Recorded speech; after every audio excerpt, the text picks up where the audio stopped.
नमस्ते। शिक्षा विवेचना कार्यक्रममा यहाँहरूलाई हार्दिक स्वागत छ। नेपालमा प्राविधिक शिक्षा तथा व्यावसायिक तालिम परिषद तालिमको औपचारिक सुरुवात विक्रम सम्वत 1979मा प्राविधिक तालिम शिक्षालय हालको पुल्चोक इन्जिनियरिङ क्याम्पसबाट सुरुवात भएको मानिन्छ।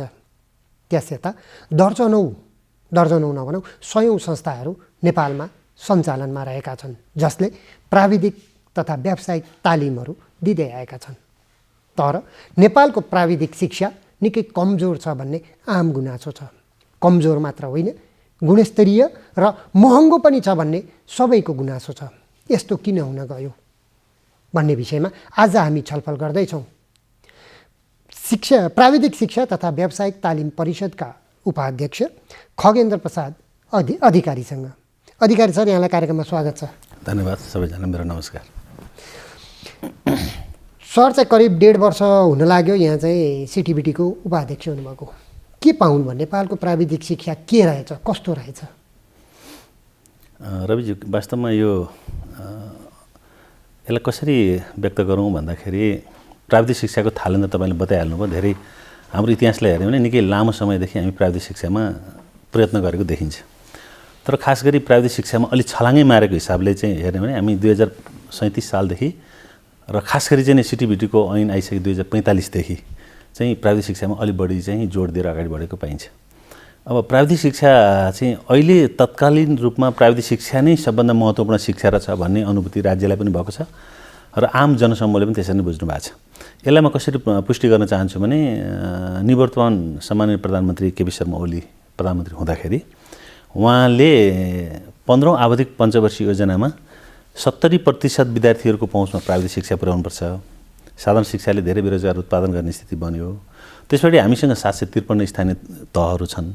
ती 753 स्थानीय तहमा सिटिबिटीबाट सम्बन्धन पाएको एउटा व्यावसायिक शिक्षालयहरू खोलिनुपर्छ भनेर नीति तथा कार्यक्रममा ल्याइयो र त्यो विस्तारको प्रयास गर्यो। त्यसमा विस्तार पनि हामीले गर्दै गयौँ र यसले पनि के पुष्टि गर्छ भने प्राविधिक शिक्षाको आवश्यकता चाहिँ महसुस भएको छ। प्राविधिक शिक्षा चाहिँ महत्त्वपूर्ण हो भन्ने पनि कुरा भएको छ र आर्थिक रूपान्तरण, आर्थिक समृद्धि समाजमा ल्याउनको लागि र राज्यलाई रूपान्तरण गर्नको लागि पनि प्राविधिक शिक्षाबाट सम्भव छ है भन्ने कुरा राज्यले अनुभूति गरेको छ। जनस्तरबाट पनि त्यो अनुभूति भएको छ। तदनुसारको व्यवस्थापनहरू प्रयत्न पनि जारी छ। त्यसकारण प्राविधिक शिक्षा महत्त्वपूर्ण छ नै भन्ने कुरामा चाहिँ म आफूले पनि यहाँ आएपछि प्रष्टसँग अनुभूति गरेको छु। यत्रो महत्त्व छ भनिरहेछौँ, गरी खाने शिक्षा हो प्राविधिक शिक्षा भनेको। यता अध्ययन सकिया छैन, सिप सकिएको छैन, उता रोजगारी पाउँछ भनेर। सिटिबिटी स्थापना भएको 2045 सालमा। त्यो बेलादेखि अहिलेसम्म यहाँहरूले तालिम प्रशस्त दिनुभएको छ। तर अझै पनि कपाल काट्ने, सामान्य कपाल काट्ने मानिस होस्, जुत्ता मर्मत गर्ने होस्, गार्मेन्ट फ्याक्ट्री होस्, अथवा घरमा प्लम्बिङ गर्ने होस् अथवा वायरिङ गर्ने मान्छे होस्, सबै विदेशी छन्। तपाईँहरूले गरेको काम खोइ त? असाध्य सान्दर्भिक कुरा उठाउनु भयो। यो हामीलाई अनुभूति भइरहेकै कुरा हो। यसमा दुईवटा कुरा छ। एउटा कुरा हामीले त्यो खालको जनशक्ति उत्पादन गर्नुपर्छ भनेर त्यसलाई फोकस गरेर एकदम ठुलो रूपमा हामी लागिरहेको अवस्था पनि भएन। हामीसँग करिकुलमहरू छन्, कोर्सहरू छन्, तालिमका कार्यक्रमहरू चलेका छन्। हामीले प्रक्रिया अगाडि बढायौँ, तर हामीले त्यसलाई चाहिँ एउटा चाहिँ भनौँ न हाम्रो कामको चाहिँ प्रमुख कार्यभार यही हो है, यी खाले जनशक्ति हामीले उत्पादन गर्नुपर्छ भन्ने हिसाबले हामी धेरै फोकस गरेनौँ। यद्यपि हाम्रो ती खालका जनशक्ति उत्पादन भइरहेका छन्। अहिले तपाईँले भनेको कुरा एकदमै सान्दर्भिक। त्यो म आफूले पनि त्यहाँ गएपछि सिटिबिटीमा बसिसकेपछि रियलाइज गरेको छु कि हाम्रा लागि चाहिने ती आधारभूत जुन चाहिने दक्ष जनशक्तिहरू हुन् ती हामी अहिले पनि विदेशमा निर्भर गर्नुपर्छ। खास गरी इन्डियाबाट आउने जनशक्तिमा हामी निर्भर गर्नुपर्छ। हामीले उत्पादन गर्न सकेका छैनौँ। एउटा, हामीले जति उत्पादन गरेका छौँ ती उत्पादन गरेका जनशक्तिहरू पनि यहाँ बसेका छैनन्। तिनीहरू अहिले हामीलाई थाहा छ धेरै चाहिँ अब खाडी मुलुकहरूतिर जाने चलन छ। त्यसले गर्दाखेरि हाम्रो दक्ष जनशक्तिहरू पनि विदेशतिर गइरहेका छन्। तर यहाँ हामीलाई चाहिएको बेला हामीले चाहिँ विदेशबाट अथवा इन्डियाबाट चाहिँ हामीले जनशक्ति आयात गर्नुपर्ने अवस्था छ। एउटा अर्को कस्तो छ भने हामीले चलाएका केही तालिमहरू त हामी उठाइरहेका छौँ कि अहिले धेरै तालिम कार्यक्रम हुन्छ। तपाईँले बडो सान्दर्भिक कुरा जोड्नु भएको छ। हाम्रो 12वटा मन्त्रालयका करिब 17वटा युनिटहरूबाट चाहिँ तालिम चलाइन्छन्। छोटो अवधिका तालिमहरू चलाइन्छन्। मान्छेलाई आधारभूत दक्ष जनशक्ति उत्पादन गर्ने भनेर तालिमहरू चलाइन्छन्। विभिन्न चाहिँ दात्री संस्थाहरूले पनि चलाएका छन्, एनजिओहरूले पनि चलाएका छन्। तर परिणाममा चाहिँ हामीले के पायौँ त भन्दा तपाईँले भनेकै कुरा छ। यो परिणाम अहिले त्यो हामीले अपेक्षा गर्ने अनुसार आएको छैन। यो किन आइरहेको छैन? यसका पछाडि के धेरै कमीहरू होला नि, त्यो आफ्नो ठाउँमा छ। तर राज्यले बजेट पनि त्यसमा खर्च गरेको छ। गत सालको मात्रै कुरा गर्नु चाहिँ करिब 48 अर्ब रुपियाँ चाहिँ यो छोटो अवधिको तालिमको लागि विभिन्न मन्त्रालयको शीर्षकबाट इभन सिटिभिटीमा समेत पठाएर त्यो तालिममा चाहिँ खर्च भएको छ। तर त्यो खर्चबाट चाहिँ के आएको छ त आउटपुट भन्ने हो भने अपेक्षाकृत आएको छैन। यो हामीले चाहिँ समीक्षा गर्नुपर्ने कुरा हो र तत्कालै हामीले यसलाई करेक्सन गरेर यो जनशक्ति उत्पादनमा हामी केन्द्रीकृत हुनुपर्छ भन्ने मलाई लाग्छ। सरले नै भन्नु, हामीले दक्ष जनशक्ति तयार गरिराखेका छौँ, गत वर्ष मात्रै पनि 48 अर्ब रुपियाँ छोटो अवधिका तालिमको लागि खर्च गऱ्यौँ भन्नुभएको छ। तर विदेश जाने वैदेशिक रोजगारीमा जाने नेपालीहरूमध्ये 74% अदक्ष कामदारका रूपमा नेपालीहरू गइरहेका छन्। 1% मात्रै दक्ष र बाँकीको चाहिँ केही प्रतिशत मात्रै अदक्ष अर्धदक्ष कामदारका रूपमा गइरहेका छन्। भनेपछि तपाईँहरूको यो 48 अर्ब रुपियाँ जुन खर्च भइरहेको छ, सिटिभिटी मार्फत भइरहेको खर्च समेत गर्दाखेरि त्यो त बालुवामा पानी हाले सर भयो होइन? यस्तो चाहिँ 48 अरबै सिटिभिटीबाट भएको छ होइन। मैले खालि त्यो लगायतका सिटिभिटी यो शीर्षकमा जोडिएको बजेटको मात्रै कुरा गरेँ। त्यो बजेट फेरि जम्मै खर्च पनि भएको छैन।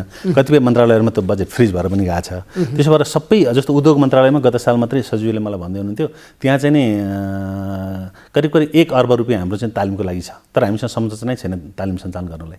हामीले सिटिभिटीसँग नै कुरा नगरी भएको छैन भन्दै हुनुहुन्थ्यो। हामी कुरा गर्दै थियौँ, पछि त्यो बजेट त्यहीँबाट फ्रिज भएर गयो। यस्तो खालको अवस्थामा बजेट छ तर सबै कार्यान्वयन गएको छैन, एउटा पाटो थियो। अर्को हामीले पनि गत साल मात्रै कुरा गर्ने हो भने सिटिभिटीले चाहिँ बजेटबाट विनियोजन गरेको व्यवस्था अनुसार हामीले चाहिँ 21,000 युवाहरूलाई तालिम दिनुपर्ने थियो। हामीले 21,000 युवाहरूलाई तालिम दियौँ। तपाईँकै कुरासँग म सहमत छु। मैले त्यो पटक उठाइरहेको छु। हामीले गत साल मात्रै 7वटा प्रदेशमा विभाजित गरेर हामीले 21,000 युवाहरूलाई तालिम दियौँ। करिब त्यो तालिम हामीले अब अहिले सक्यौँ। 1 सालको यो कोभिडले निकै डिस्टर्ब गर्दा पनि हामी त्यो तालिम चाहिँ सक्यौँ। तर त्यो तालिम सकियो, तालिम त तालिम भयो, त्यो मैले पनि समीक्षा गर्नुपर्छ। तर हामीले अपेक्षा गरेको त्यो जनशक्ति चाहिँ बजारमा फेरि पनि छैन। त्यसो भएर हामीले तालिमलाई मैले अघि पनि कुरा उठाएँ कि पुनर्परिभाषित गर्नुपर्छ, यसलाई रिभ्यू गर्नुपर्छ र वास्तवमा आउटपुट आउने गरी र हामीले अपेक्षा गरेको जनशक्ति तयार हुने गरी तालिमलाई व्यवस्थापन गर्नुपर्छ। होइन भने खालि तालिमका तालिम मात्रै गर्ने काम भयो। जवाफदेही त हामी कसैले लिएनौँ। मैले पनि जवाफदेही लिएन, अर्कोले पनि जवाफदेही लिएन, कसैले पनि लिएन। सरसर्ती बजारमा तालिमका कार्यक्रमहरू चले, एउटा चाहिँ यो सामान्य प्रक्रियामा मात्रै चल्यो, तर चाहिँ यथार्थमा चाहिँ गएन। त्यस कारण यसमा परिभाषित गर्नुपर्छ। एउटा त्यो अर्को चाहिँ सिटिभिटीले सञ्चालन गरेका विभिन्न कार्यक्रमहरू छन्, त्यसमा चाहिँ निजीमा गरिबको पहुँच छैन, सार्वजनिकमा बजेट छैन भन्ने यो आम गुनासो छ। सार्वजनिक तपाईँहरूको आङ्गिक क्याम्पसमा जाने हो भने तपाईँहरू भन्नुहुन्छ हामीसँग बजेट छैन, धेरै विद्यार्थी भर्ना लिन सक्दैनौँ। निजीमा जाने हो भने महँगो छ, तपाईँहरूले त्यसलाई चाहिँ नियन्त्रण गर्न सक्नु भएको छैन। यो किन त? एकदमै सही कुरा। यसलाई अलिकति एक ढङ्गले बुझ्नुपर्ने के छ भने निजीमा असाध्यै महँगो छ भन्ने कुरा भन्दा पनि हामीले त्यसलाई रेगुलेट गर्न प्रयत्न गरेका छौँ। निजीमा हामीले म हेल्थकै कुरा गरौँ, स्वास्थ्य सम्बन्धी कार्यक्रम सञ्चालन गर्ने निजीहरूको कार्यक्रमलाई हामीले करिब 7 वर्ष अगाडि चाहिँ नै शुल्क निर्धारण गरेका थियौँ। जस्तो कसैले चाहिँ पिसिएल नर्सिङ चलाउँछ भने उसले 4,75,000 भन्दा लिन पाउँदैन। 7 वर्ष अगाडिको हाम्रो यो पैसा जो डिसाइड गरेका थियौँ, निर्णय गरेका थियौँ, त्यो पैसा अहिले पनि निजीहरूलाई गर्न हामीले अनुरोध गरिरहेका छौँ। उहाँहरूले बारबार हामीलाई चाहिँ यो राष्ट्र ब्याङ्कको मूल्य वृद्धिको आधारले पनि तपाईँले परिभाषित गरिदिनुपर्छ, यसलाई चाहिँ नि रिभ्यू गरिदिनुपर्छ भनेर उहाँहरूले कुरा उठाइरहनु भएको छ। तर हामीले अहिलेको हाम्रो परिस्थिति अनुसार हामी त्यसरी जान सक्दैनौँ। नजाउँ, तपाईँहरूले यसै बजेटभित्र बसेरै पढाउनुपर्छ भनेर अनुरोध गरेका छौँ र अहिलेसम्म त्यसरी नै चलिरहेछ। हामीले 3टा विषयहरूको मात्रै शुल्क निर्धारण गरेका छौँ, एउटा फार्मेसीको, एउटा चाहिँ हेल्थ एसिस्टेन्टको, एउटा नर्सिङको। अरू विषयहरूको हामीले चाहिँ गरेका छैनौँ। अब अरू विषय क्रमशः गर्दै जाने भन्ने हामी प्रक्रियामा छौँ र हामीले छलफल पनि चलाइरहेका छौँ। त्यसो भएकोले एउटा निजीतर्फको अलिकति महँगो छ भन्ने कुरालाई पनि हामीले महँगो धेरै नहोस् भनेर केही चाहिँ नियन्त्रण गर्ने प्रयास गरेका छौँ। तर स्वभावैले पनि एउटा सत्य कुरा के हो भने प्राविधिक शिक्षा साधारण शिक्षाभन्दा महँगो हुन्छ नि। तपाईँले एउटा चाहिँ काठमाडौँमा चलेका राम्रो बिबिए, बिबिआई, बिआइसिटी के अहिले नयाँ सब्जेक्टहरू पढाइ हुन्छन्, त्यहाँ पढ्ने विद्यार्थीहरूको कस्ट र अहिले सिटिभिटी अन्तर्गत चलेका प्राइभेटै भनौँ मा चलेको कस्टलाई कम्पेयर गरेर हेर्नुभयो भने फरक पाउनुहुन्छ। वास्तवमा यो एक खालको हल्ला चाहिँ छ, प्राइभेट शिक्षामा असाध्यै महँगो भयो। अब सरसर्ती त महँगो पनि देखिन्छ, किनभने एउटा सामान्य चाहिँ अभिभावकलाई आफ्नो बच्चालाई चाहिँ 4,75,000 रुपियाँ देखेर 3 वर्ष पढाउनलाई निकै गाह्रो छ। म जतिको मान्छेलाई पनि निकाल्न गाह्रो छ भने सामान्य चाहिँ जनसमूहलाई निकाल्न गाह्रो छ। तर खर्च उता क्वालिटीसँग हेर्ने हो भने गुणस्तरतासँग जोड्ने हो भने त फेरि पैसा बिना त गुणस्तरीय त हुँदैन। म गुणस्तरकै कुराकानी गरेँ, सरलाई रोकेँ यहाँ। हाम्रो प्राविधिक शिक्षा गुणस्तरीय भएन भन्ने चाहिँ सबैको गुनासो छ। तपाईँहरूले सम्बन्धन बाँड्नुहुन्छ, बाँड्दाखेरि चाहिँ न पूर्वाधार पुगेको छ, न प्रयोगशाला छ, न पढाउने प्रशिक्षक छ। त्यस्तालाई तपाईँहरूले सम्बन्धन चाहिँ हचुवाको तालमा बाँड्नुहुन्छ भन्ने आम गुनासो छ। अनि त्यसपछि चाहिँ गुणस्तर खोज्छौँ। यो अलि आम स्तरमा भएको पनि बुझाइ गलत हो होइन, त्यस्तो पनि होइन। किन होइन भने अहिले हामीले मौजुदा काठमाडौँ हामी भनौँ न नेपालभित्र रहेका विभिन्न विश्वविद्यालयदेखि लिएर शैक्षिक संस्थाहरूलाई सम्बन्धन स्वीकृति गर्ने प्रक्रियाभित्र बसेर हेर्ने भने सिटिबिटीले अवलम्बन गरेको प्रक्रिया चाहिँ सबैभन्दा वैज्ञानिक छ र सबैभन्दा चाहिँ प्रभावकारी छ। त्यो प्रक्रिया पुरा गरेर संस्थाहरू चाहिँ सम्बन्धन स्वीकृत हुन्छन्। तपाईँले अहिले सम्बन्धन स्वीकृतिकै कुरा गर्दा हामीले 2068 सालदेखि कुनै पनि संस्थाले सम्बन्धन स्वीकृत गरेका छैनौँ। अहिले हामीसँग करिब 1500 भन्दा बढी चाहिँ आवेदकहरू हुनुहुन्थ्यो संस्था माग गरेर बस्ने। ती सबै संस्थाहरूलाई हामीले अहिलेसम्म पनि 68 देखि आज हामी 78 पुग्दाखेरि पनि हामीले कुनै संस्था सम्बन्धन गरेका छैनौँ। जति संस्थाहरू सम्बन्धन लिएर चलेका थिए उनीहरूलाई स्तरोन्नति गर्ने, उनीहरूलाई चाहिँ क्वालिटी गुणस्तर दिनको लागि चाहिँ गुणस्तरीय शिक्षा प्रवाह गर्न सक्ने बनाउनको लागि हामीले प्रयास चाहिँ गरिराख्यौँ। तर हामीले नयाँ सम्बन्धन गरेनौँ। तर अब यसको भनेर गर्दै गरेनौँ त हामीले गऱ्यौँ, फेरि विस्तार पनि गऱ्यौँ। अघि मैले तपाईँलाई जोडेको थिएँ, हामीले कसमा विस्तार गऱ्यौँ भन्दा हाम्रो आङ्गिकमा विस्तार गऱ्यौँ। हामीले चाहिँ हाम्रा साझेदार संस्थाहरू जस्तो स्थानीय सरकारसँग हामीले साझेदारी गरेका छौँ। जस्तो विराटनगर नगरपालिकासँग हामीले साझेदारी गरेर कार्यक्रम चलाएको छौँ। हामीले तिलोत्तमा नगरपालिकासँग साझेदारी गरेर चलाउँदैछौँ। हामी भीमदत्त नगरपालिकासँग साझेदारी गरेर चलाएको छौँ। हामीले गैर नाफामूलक संस्थाहरू जसले नाफालाई प्रायोरिटी राख्दैन त्यस्ता संस्थाहरूलाई साझेदारी गरेर चलाउँछौँ। हामी 38वटा संस्थाहरूमा अहिले पनि त्यो कार्यक्रम चलाएको छ। हामीले त्यहाँ विस्तार गऱ्यौँ। हामीले चाहिँ सामुदायिक स्कुलमा प्राविधिक कार्यक्रम भनेर विस्तार गऱ्यौँ। हामीले चाहिँ सामुदायिक स्कुलमा चलिरहेका स्कुलहरूमा चाहिँ हाम्रा प्राविधिक कार्यक्रम भनेर हामीले 572वटा स्कुलहरूमा हामीले कार्यक्रम विस्तार गर्दै गयौँ। अझै हामी विस्तार गर्दैछौँ। यसभित्र के आलोचनाको कुरा छ, तपाईँले उठाएका गुणस्तरीयका कुरा के यो हाम्रो चाहिँ सामुदायिक स्कुलमा प्राविधिक कार्यक्रममा चाहिँ के कमजोरी देखिएका छन् हामीले पनि हेरेका छौँ। तर अरूमा हाम्रा आङ्गिकमा र इभन निजीमा पनि र प्रतिष्ठानहरूको कुरा गर्ने हो भनेदेखि कार्यक्रमहरू गुणस्तरीय छन्, राम्रोसँग जनशक्ति उत्पादन भएर गरेको छौँ। र यो चाहिँ एक खालको रह्यो भने के भने सिटिबिटीको कमजोर रह्यो सबैले सतहीमा कमजोर रह्यो मात्रै भन्ने खालको कुरा बढी प्रचार भएको, त्यस्तो होइन। अब तपाईँहरूको चाहिँ परीक्षाको रिजल्ट हेर्ने हो भने कस्तो छ त, कति प्रतिशत पहिलो पटकमा उत्तीर्ण हुन्छन्? अब यो चाहिँ परीक्षा एउटा पाठ हो। परीक्षाबाट निक्लिसकेको जनशक्ति कतिको गुणस्तरीय छ त, बजारले खोजी अनुसार छ कि छैन? पहिला सुरुमा त परीक्षामा उत्तीर्ण गर्नु पर्यो नि त। उत्तीर्ण प्रतिशत हाम्रो अलिक कमजोर छ। उत्तीर्ण प्रतिशत कमजोर छ। कमजोर के मानेमा छ? सबैमा कमजोर छैन। जस्तो हामी स्टाफ नर्सको कुरा गर्छौँ, हामीसँग 99% देखि 98% रिजल्ट छ। र अरू कुनै चाहिँ हामी इन्जिनियरिङका विषयहरूमा जान्छौँ भने त्यहाँ हाम्रो चाहिँ अलिकति 40-45 को हाराहारीमा छ। कुनै विषयमा हामीले अलि 37सम्म पनि छ। यो किन छ भन्दाखेरि यसमा सबभन्दा अर्को कुरा के हो भने हामीले प्राविधिक शिक्षा दिनुपर्छ त्यो मान्छेलाई जो मान्छेलाई जरुरी छ। त्यसकारण हामी चाहिँ खोजेर सिलेक्सन गरेर होइन कि कलेक्सन गरेर संस्थाहरूले विद्यार्थी भेला गर्ने हुनाले र बजारमा कमजोर विद्यार्थीहरू चाहिँ नि त नभनौँ, कमजोरै त नभनौँ, तर इमिडिएट आफूले पढिसकेपछि रोजगारीमा जानुपर्छ भन्ने मान्यता हुने विद्यार्थीहरू आउने र उनीहरूको पढाइको पाटो अलिक कमजोर भएको कारणले हामीले अपेक्षा गरेको रिजल्ट छैन। तर पनि अब मैले फेरि सरलाई रोकेँ, यहाँ रोकेकोमा चाहिँ अप्ठ्यारो नमानिदिनु होला। यो कमजोर विद्यार्थी आए भन्दैमा हामीले चाहिँ तिनीहरूलाई राम्रो बनाउने त हाम्रो जिम्मेवारी हो नि एउटा। अर्को तपाईँहरूकै वेबसाइटमा राखेको एउटा प्रतिवेदनले के भन्छ भन्दा प्राविधिक शिक्षा र बजारको मागबीच समन्वयको कमी भयो। अर्को चाहिँ प्राविधिक ज्ञान सहित जुन सफ्ट स्किल दिनुपर्ने हो, उद्यमशीलता सिप सम्बन्धी, व्यवसाय गर्न आवश्यक परामर्श सम्बन्धी सिप, ती सिपलाई चाहिँ उद्यमशीलता भइसक्यो त्यसलाई बजारसँग जोड्ने, वित्तीय संस्थासँग जोड्ने भन्ने बारेमा पनि सिप दिनुपर्ने आवश्यकता देखियो भनेर भनिराखेको बेलामा यो सबै कुरालाई कसरी जोड्नुहुन्छ त? होइन, वास्तवमा यो त्यसो पनि होइन। हो चाहिँ के हो भने नि हामीले अहिले जति हामी पाठ्यक्रमहरू निर्माण गरेका छौँ, हाम्रा पाठ्यक्रमहरू हामीले चाहिँ नि उद्योग व्यवसायहरूसँग छलफल परामर्श गरेर अहिलेको बजारले खोजेको जनशक्तिको आधारमा हामीले पाठ्यक्रम निर्माण गरेका छौँ। अहिले पनि हामी गरिरहेका छौँ। हामीसँग त्यसो गर्दाखेरि हामीसँग डिप्लोमामा हामीसँग 48वटा चाहिँ पाठ्यक्रम छन्। अहिले हामीसँग प्री डिप्लोमा भन्ने कार्यक्रम पनि छ 18 महिना। त्यो कार्यक्रममा हामीसँग 31वटा चाहिँ हामीसँग करिकुलमहरू पाठ्यक्रमहरू हामीले बनाएका छौँ। हाम्रो अघि हामीले कुरा गरे जस्तो छोटो अवधिको तालिम कार्यक्रम सञ्चालनको लागि 243वटा पाठ्यक्रम हामीसँग छन्। त्यति पाठ्यक्रम हामीले चाहिँ पाठ्यक्रम छ र बजारको माग अनुसार अपडेटेड भएन। होइन, पहिले म त्यही कुरा जोड्दैछु। 50 सालमा बनेका पाठ्यक्रम अझै पनि पढाइरहेको छौँ। त्यसो होइन, म त्यही कुराले जोड्दैछु। ती पाठ्यक्रमहरू हामीले अहिले हरेक 5 वर्षभित्र हामी त्यसलाई चाहिँ रिभ्यू गर्छौँ र हामीले ती पाठ्यक्रमलाई रिभ्यू गरिरहेका छौँ र बजारमा रहेको औद्योगिक व्यवसायसँग उद्योग व्यवसायसँग जोडिनु भएको दक्ष महानुभावहरूसँग बसेर उहाँहरूलाई आवश्यक पर्ने कस्तो जनशक्ति हो, त्यो जनशक्तिको लागि कस्तो कन्टेन्ट राख्नुपर्छ पाठ्यक्रममा भनेर हामी अहिले पनि तुरुन्तै हामी पाठ्यक्रमहरू चाहिँ रिभ्यू गरिरहेका छौँ। अहिले हामीले बजारले मागे खालको पाठ्यक्रमहरू बनाइरहेका छौँ। भर्खर मात्रै अस्ति हामीले एउटा नयाँ पाठ्यक्रम ल्यायौँ, यो हाइड्रोलोजी सम्बन्धी। पहिला हामीसँग थिएन, अहिले बजारले माग गरौँ हामीले त्यो अहिले पाठ्यक्रम तयार गरेका छौँ। हामीले तपाईँ अब थुप्रै साथीहरू जर्नालिजममा लाग्नु भएको छ। अहिले हामीले त्यो एउटा चाहिँ डिप्लोमा तहको एउटा चाहिँ जर्नालिजम सम्बन्धी एउटा पाठ्यक्रम भर्खरै हामीले बनाएको छौँ, यद्यपि कार्यान्वयनमा गइरहेको छैन।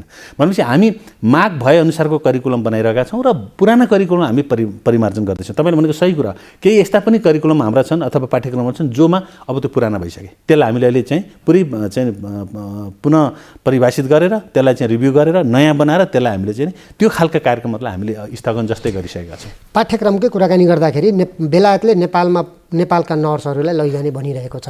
अब बेलायतमा जाने नर्सहरूको लागि त्यो अनुसारको पाठ्यक्रम हाम्रो छ त, त्यो अनुसारको क्यापेसिटी छ त, त्यो अनुसार बेलायतमा गएर अस्ट्रेलियामा जाँदाखेरि त फेरि तिमीहरूले पढ्नुपर्छ भनिरहेको अवस्थामा हाम्रो पाठ्यक्रम कहाँ छ? नर्स लैजाने भनिराखेको बेलामा एकदमै राम्रो कुरा उठाउनु। तर यसमा म के जोड्छु भने हरेक राज्यहरूको आफ्नो खालको चाहिँ त्यहाँ तत्कालीन ती कार्यक्रमहरूलाई एड्रेस गर्ने काउन्सिलहरू हुन्छन्।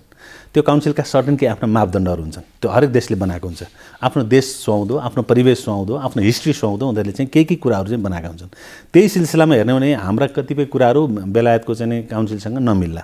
तर पनि हामीसँग अहिले पढेर निक्लेका विद्यार्थीहरू जति हाम्रो तपाईँले स्टाफ नर्सकै कुरा गर्नुभयो, सर्टिफिकेट लेभल सकेर स्टाफ नर्सको रूपमा बाहिर निक्लेका हाम्रा बहिनीहरू अहिले चाहे तपाईँ अस्ट्रेलियाको कुरा गर्नुहोस्, त्यही बेलायतकै कुरा गर्नुहोस्, त्यही बेलायतमा पनि थुप्रै हाम्रा भाइ बहिनीहरू गएर पढिरहेका छन् र थुप्रै त्यहाँको अस्पतालमा हाम्रो बहिनीहरूले सेवा दिइरहेछन्। त्यहाँको सर्टेन क्राइटेरिया त पालन गर्नैपर्छ नि। हामी पनि त कुनै विदेशी नेपालमा आइसकेपछि नेपालको सर्टेन केही कुरा त पालन गर्न हामी भन्छौँ नि त। त्यस कारण त्यहाँका सर्टेन क्राइटेरिया मिट गर्नको लागि केही प्रयास गर्ने, केही जाँच दिने अथवा केही दिन पढ्ने, केही दिन तालिम लिने एउटा कुरा हो।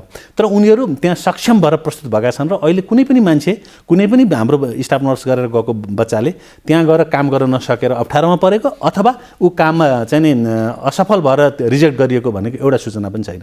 सक्षम, अब्बल र उत्कृष्ट तरिकाबाट उनीहरूले चाहिँ सेवा प्रवाह गरिरहेछन्। त्यस कारण के भन्न सकिन्छ भने होला के कुराहरू हामीले अलिक कम्प्याटेबल गर्नुपर्ने जरुरी होला पनि थियो, तर समग्रतामा करिकुलमलाई हेर्ने हामी टाइम टु टाइम रिभ्यू गरेका छौँ र करिकुलमले त्यो अन्तर्राष्ट्रिय मागलाई पनि एड्रेस गरेका छ। तपाईँले त्यसो भनिराख्दाखेरि सङ्घीयता, मुलुक सङ्घीयता संरचनामा गइसकेको अवस्थामा सङ्घीयता अनुसार सिटिबिटी जान नसकेको एउटा, अर्को चाहिँ सिटिबिटीले प्रभावकारी रूपमा काम गर्न सकेको छैन भनेर नेपाल सरकारले प्राविधिक शिक्षा सम्बन्धी अर्को ऐन ल्याउन लागेको छ।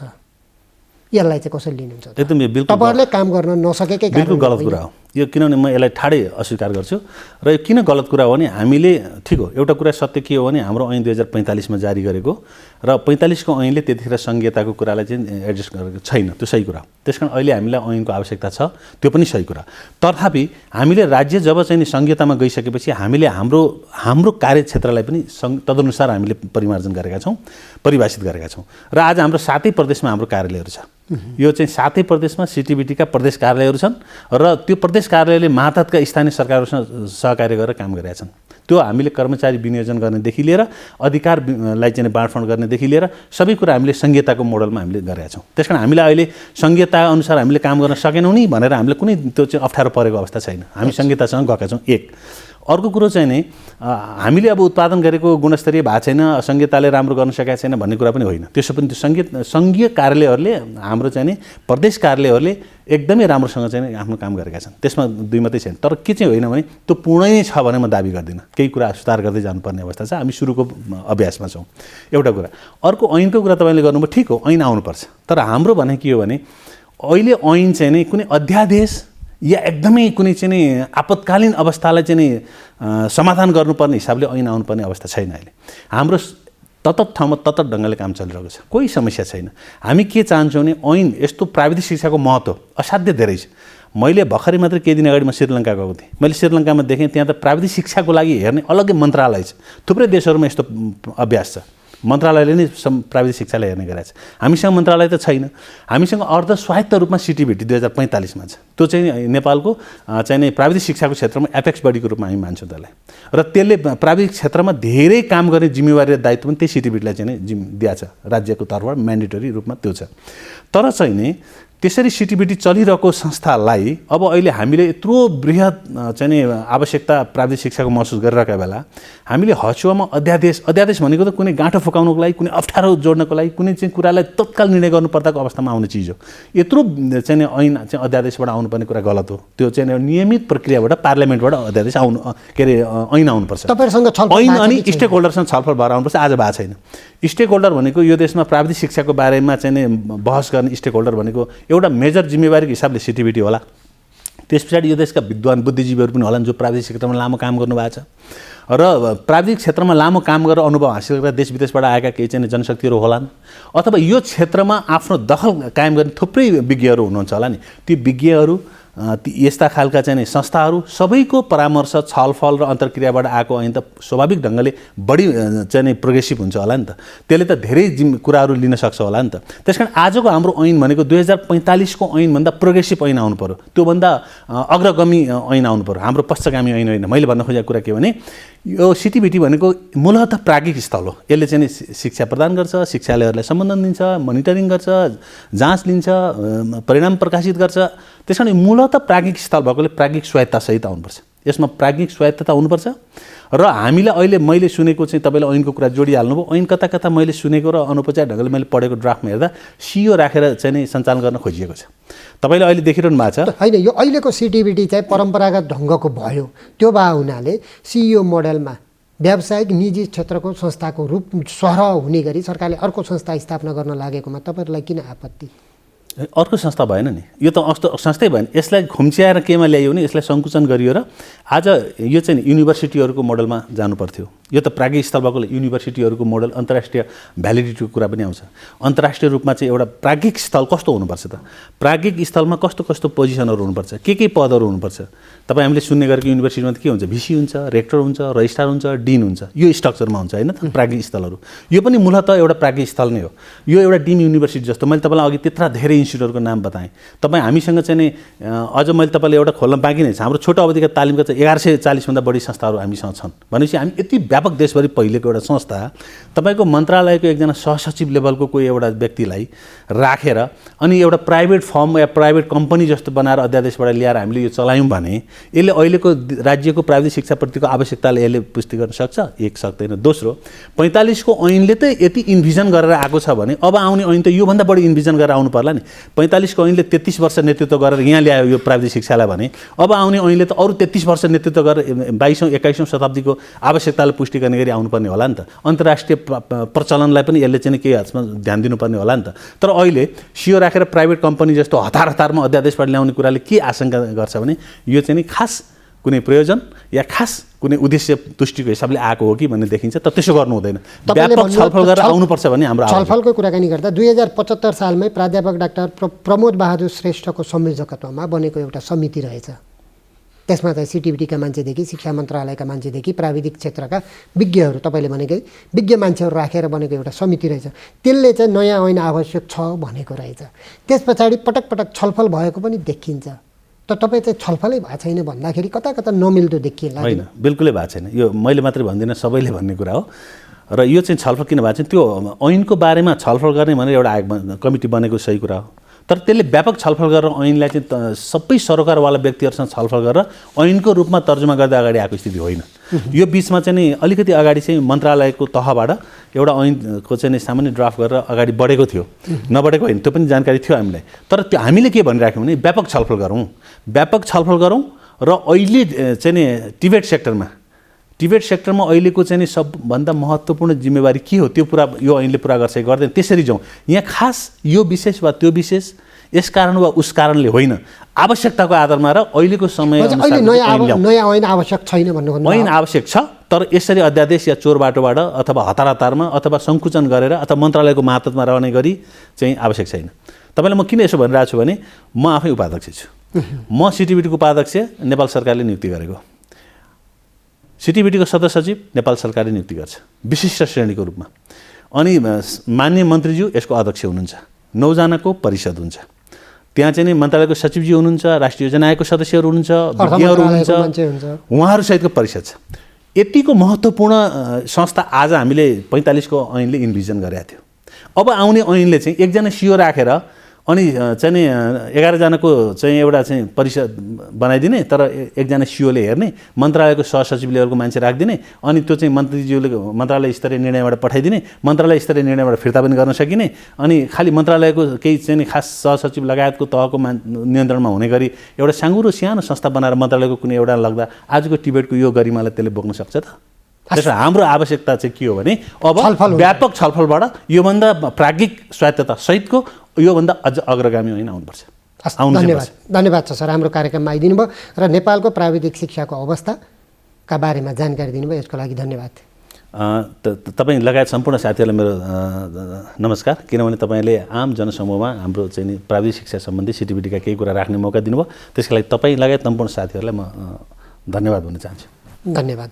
आदरणीय दर्शकवृन्द, आज हामीले प्राविधिक शिक्षा तथा व्यावसायिक तालिम परिषद सिटिभिटीका उपाध्यक्ष खगेन्द्र प्रसाद अधिकारीसँग नेपालको प्राविधिक शिक्षाको अवस्था र यसको सुधारका लागि के गर्न सकिन्छ भन्ने विषयमा छलफल गऱ्यौँ। आजको लागि यति नै।